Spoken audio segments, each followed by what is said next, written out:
women in particular are they're obsessed with relationships. It's the first thing that they ask when they meet each other. Are you married? Have you kids? Are you in a relationship? He asked her, will you marry me? And she said no. And he lived happily ever after. He went fishing, playing pool with the lads, drinking.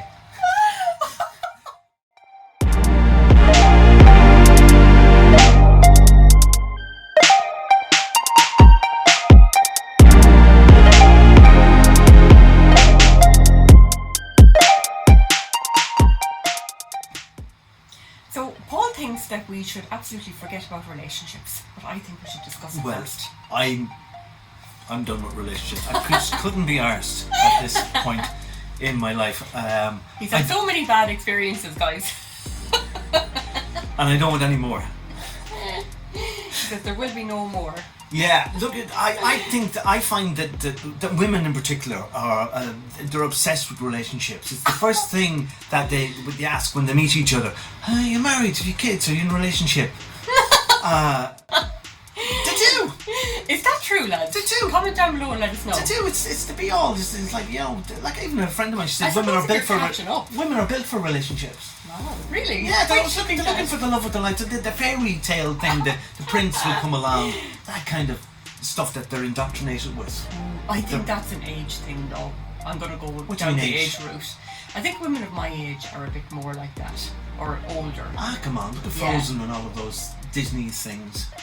Yeah, but there's still independence in those women. There's power in their hands, They're like. So you saying that you give away your power in a relationship? No. What are you saying? She never did. She didn't hook up with anybody. Anna did. Right. Or Anna, the other princess. Right. One. She hooked up with a guy, alright. Yeah, but if you look at all the classic fairy tales. Yeah, well, the ones from our generation. Right. I think definitely indoctrinated. But I mean, most modern ones out there, like even there's one out there, the mermaid one. It's she sacrifices her life as a mermaid for love. Yeah. And it's this idea that you have to give up something.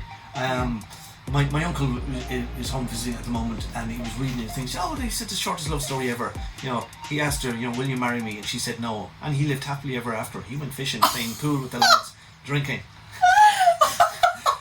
And there is this thing where you give up for, like, even I played pitch and poke with a friend of mine. Yeah. And we were out the other week. I wasn't out last week because I had an operation. Somebody was ripping my insides out. Yeah. Poor Paul. Poor me. But I'm okay. I'm over it now. But some days we're out and it's lovely and whatever. It could be a Sunday morning. And we can go, where is everybody else? And I said, they're married. Oh God.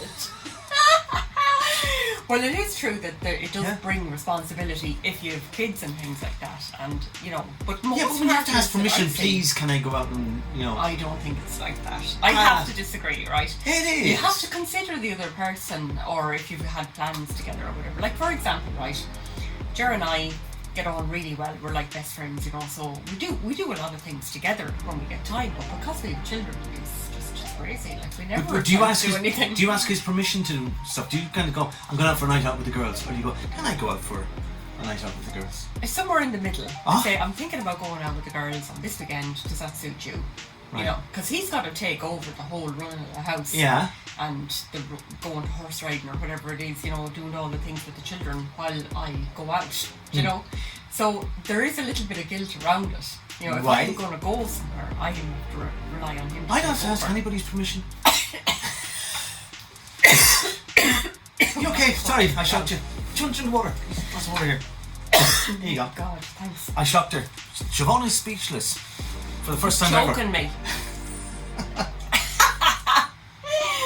Yeah, there is that thing, like people kind of go, well, people who are in relationships or good marriages, they live longer, and then the joke is, well, it seems longer. Yeah. But you get to share things with somebody when you have a significant other, and that's like your thoughts, your feelings, intimacy, and also the responsibilities as well. But there's a lot to be said for independence. Yeah. I suppose, is it like the best relationships are where you've got two strong independent people who come together?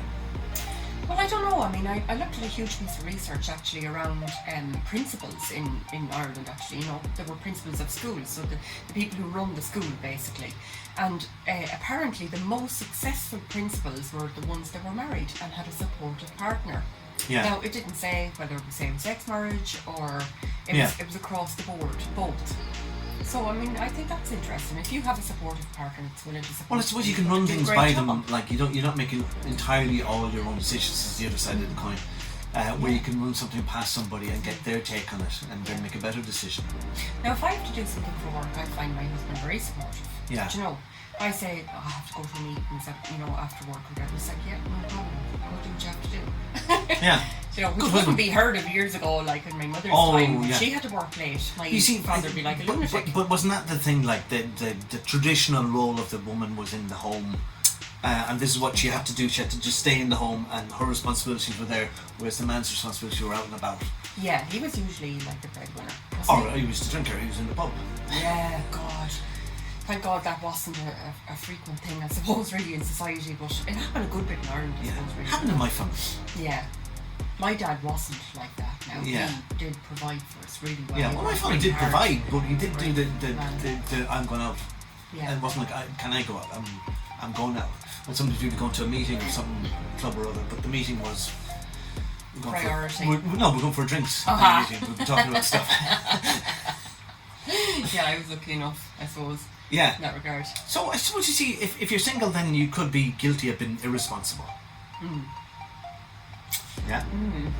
That's a hot topic. But like, as well as that, I've been told that I snore, and it's no problem if I'm sleeping alone. I can sleep diagonally in the bed, feet at that corner, head at this corner. I can shift in the middle of the night. What you're saying is you don't want to have to consider it. You don't have to consider anybody else. Oh my God. And I can snore to my heart's content. I can fart if I like. Well, somebody might say that's really selfish then, you know? Oh, it's self-indulgent, but I've earned the right, I think, at this stage to do that. Have you done your penance? Like, to say that about people in relationships, how do you know, like, when you're in a good relationship, you don't have to run off and fart somewhere, you can fart on location. Oh yeah, that one, what was it, Mel B in the Spice Girls, she said that, you know. Did she say that? Yeah, she said that. I think Billy Connolly said something like that too. He said, Well, when you're in a probably relationship, did. he said, you know, and you feel like you're going to let one go, you call a taxi, you drive to another town, you fart, and you come back. Oh my God. You know. That's how you know you're really comfortable with somebody then, if you can fart in front of them. Yes. I haven't farted in front of Paul yet. Because I don't fart. Right. Ever. Okay. That's a good admission to make. You never thought this is what your life would come down to. Making an admission like that on a video. But you could learn to. Anyways. So tell me, are you the same then with friendships? You know, because we do talk I've got lots of friendships. Yeah. And I like that. And one of the things that I like about friendships is sitting down, having a cup of coffee and having a good conversation. Yeah. And I've got many friends that I can do that with. Including me. And if I can't do that with a significant other, then that would be a big void in the relationship. You're not just looking to get with somebody who's attractive, but you're looking for somebody that you can spend time with. Or as I heard somebody put it so well, she said, I've loads of people I can do stuff with, but I've nobody I can do nothing with. Oh, that's really sad, actually. Well, it's nice too, to where you can sit, just be in the same room with somebody. You don't feel as if you have to do anything. You're comfortable with them. They can be doing their thing, and you can be doing your thing. But you're just comfortable. Yeah. There's no pressure. So, with me, I'm not comfortable in a room by myself. Yeah, well, that's good. Like, I mean, you do need. They say the most important relationship is the one that you have with yourself. Yeah. So, I mean, if you can't be alone, well, then is that because you don't like yourself very much? You don't like spending time by yourself, or what's the reason for that? Because there's an uneasiness about that. But you see, I think too, and again, I'm doing the man thing here, and I'm deliberately doing this to provoke a reaction from you. Do women sometimes get their sense of value from the relationship with their significant other?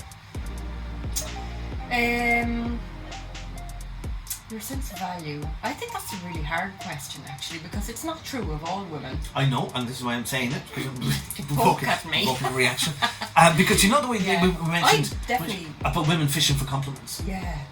If she doesn't get the compliment, does she think, I must be ugly? He thinks I'm ugly. He thinks I haven't made an effort today. Oh my or is she gosh. thinking, I feel fabulous. Feck it. I don't care what he thinks. I bought a new frock.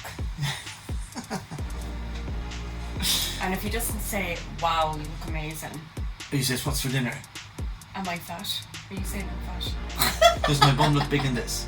Oh. And then you go, in this room? Girls, never ask those leading questions. It's Yeah. just not fair. It's Or, not fair. You have a fabulous know? big bum. It's not cool. It's beautiful. But you see, if she's asking that, she feels that her bum feels big. Yeah. So no amount of persuasion by the guy is going to change that. She's looking for reassurance, but she's not fundamentally not going to change. But she'll take it in the moment. That's the thing. Right. In the moment, if you say, I love your ass. That's great. Yeah. That's amazing. What are you talking about? Right. He'll Then bit of that's brownie enough. points. That's enough. Then she'll be like, oh, you're the best. Yeah. Even though secretly she kind of goes, it's too late. And still, like, men just want to make women smile. They don't know why they're You happy. see, don't women happy don't- wife, happy life. Yes. See, my happiness is not dependent on any happy Yeah, wife. you're right. I can choose to be happy. He's happy anyway. But don't you see, women then too, they like the chat and they like the verbal compliments and things like that. And I think men learn to do that, to give the woman what she wants so that he'll get what he wants. Yeah. And some women are suckers for that. They fall for it every time. Oh my god. Now you're getting to know why I'm not in a relationship. Now you're getting to know why I'm not Jesus. in a relationship. That's Hope you he have me. opens with that in every date he goes on. Talk about rejection. Nasty. You're like, okay, I'm out. Oh, Jesus. But I have had good relationships Yeah. in my life. And I would always say that you learn something from every relationship you're in. Even if you learn, I don't want to be in that relationship, that's learning, isn't it? Yeah, I definitely think so. I've been in a marriage, like, I've been married for nearly 20 years now, and it's like you fall in and out sometimes of your relationship, and there's times you go through where you're like, oh, Jesus, this is a fucking nightmare. Yeah. And then another time you'd be like, oh, this is the best, he's the best in the world. Yeah. No, it's like Bipolar. yeah, bipolar relationship. You have a bipolar marriage, Siobhan. And roundabouts. But I think a lot of people have that, you know, and they just use different strategies, I suppose, for getting through Yeah, you it. see, then my relationship with me is more on even keel then. There's none of that up and down. Is there not? I know how I feel about me at any given Yeah. moment, and I don't lie to myself. Yeah. Well, neither do I. Like, I feel I'm pretty, you know, solid in who I am. You know. Yeah, but I don't need to ask anybody how they feel about my bum. You're a man, Paul. Yes. You don't ask people those questions. I suppose it would be unusual. Maybe we should do like a kind of a vox pop thing, go out in the street and ask people how they feel. Actually, that'd be hilarious. Wouldn't it? I'd probably get arrested. Should we do that, lads? Give us a little comment down below. If this goes off on fire, oh my gosh. Yeah. So, Nasty piece. there's a friend of mine has this theory that people should not be in a relationship for life necessarily. That we go through different phases, and you can have the relationship where you get together, you set up home, you have the kids. But after that, then that you evolve out of that and go into other relationships. Oh. I don't know what you think More of like that. friendships. Actually, when I think about it, a lot of women and men who have their children reared actually spend more time then going places with their friends than each other. Yeah. And that's probably one way of things evolving, isn't it? Yeah, and I've been yapping on saying stuff, but really at heart, I suppose I'm the big soppy romantic, because I love it when I see an elderly couple walking down the street holding hands. Aww. You know. So cute though, isn't it? It's the cutest thing in the world, Isn't I it? think. Isn't Yeah. it? And I kind of think, well, you know, if they've kind of got to that point Yeah. in their lives, that's a successful relationship, or even I something. mean, they probably only met like a month ago. Or as somebody said, like, But not in our heads. said, you know, I've been happily married for the last 5 years. And she said, you've only been married 5 years? No, I've been married 45 years. I've kind of made peace with it the last 5 years. God. Jesus. Oh, dude. But yeah, if you can get the right person, then it's bliss. Like when I ask people sometimes, clients, sometimes when I'm trying to get them to kind of have a point, it's like a reset point that you can bring them back to should you need to during a therapy session. I said, oh, what's been the happiest moment, the best moment ever of your life? And I love it when people say, today I got married. The day I met my partner. Ah. Yeah, that's lovely. But there's not everybody that can say that. No. Yeah. No. I loved, you know, the whole thing of my wedding, but on the day I was so anxious. The anxiety overtook me. Oh, but You know. what? Like, would things go right and... No, I think it's just like, everyone was looking at me all day. Well, of course, you were the centre of attention. I know. What if they ignored you, Siobhan? I know. That'd be worse. I don't know. I just wasn't expecting all the eyes on me to be so. Well, you were dressed in a white dress, I freaky-outy, assume. You know? Yeah. You might Like- have just had a t-shirt. Look at me. But I wasn't I wore white. funny about that. I wore a white suit for my wedding. Oh wow, that'd be cool. I wanted Yeah. like all my husband and the grooms and everything to wear paddy hats and paddy shirts and things Right. like that and do a real Irish theme. And that was your first row with your husband, was it? That was the first row with my mother. She was like, you couldn't possibly do that. You have to wear a tie or a bow tie or something. Oh, right, it's And they ended traditional. up wearing these cravats, you know, Right. which I fucking hated. Right. Yeah, I didn't like them at all. Okay. But anyway, we got through it. You did. You got. We had to go a bit more traditional. Yeah. But I think the ideal mix as regards relationships is where you can have time for yourself in a relationship. I see couples that, they fall madly in love, they're all about each other, and then they get into the mortgage, the kids, trouble in school, stress in work, whatever, and they lose each other Yeah. in all of that. They lose each other in all of that. Yeah. And I would often advise clients to just go start dating again. Not dating other people, Yeah, date each other again. Yeah, just has to be very clear about that. And so that they can find each other again. And even sometimes when I've been working with couples, I can go, what was the first thing that attracted you to? Yeah. And it kind Bring them back. of brings them back, reorientates them Yeah. to kind of, because they've lost all of that. Because as parents, you give your whole life to your kids. You do, absolutely. And And especially if you have a child with special needs. Yes. Any type of special need. But you see, the child, even children without special needs, they take it as normal. This is what parents do. Yeah. And they don't see any exceptional sacrifice in Yeah. it. And then if you stop doing it, then they object to kind of, Yeah. They're watching you all the time. They're Yeah. doing what you do. Your Yeah. kids, so it's mad. But I suppose in the wider spectrum of relationships, people who are connected in their community tend to be happier and Yeah. do tend to live longer. Yeah. So if you're involved with clubs, societies, you go places where you meet people. Yeah. Like, I could end up being a hermit, like living somewhere in a cave, a big Oh long my beard. God. No, I never Okay. let that happen, Paul. Well, you could come. I'll mind you could bring me hot meals once a month. You move in with me and Jer. You could have me in the shed down the back of the garden. Jesus. On that note, It's time to end the podcast. on that note, in our next video, we'll be talking about what you should do if you won the lotto. We're happy headers. Talk to you soon. Thanks, guys.